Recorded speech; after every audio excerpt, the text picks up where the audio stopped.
NLEX at saka Converge yung laro kahapon, ano. So, grabe pala yung laro kahapon, no. Si Robert Bolick, 46 points. 46 out of the 112. So, may katulong naman siya si Robbie Herndon is 17, no. Pero, ganun pa din eh. no. No. Kulay na talaga dito sa index malalaki. Kasi kung magkaroon to ng malaki, di ba?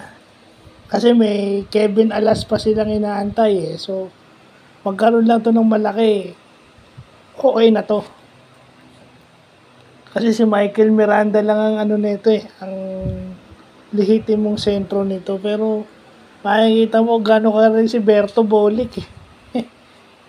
Parang minamanila yung depensa ng kalaban eh. Well, mainit si Bolick this game. Lagay na natin sa ganun. Bisa talaga kahit, yun naman talaga laro ni Bolick magmula nung kahit na San Beda pa siya eh. Paano mo siya babantayan? So, yun lang pa.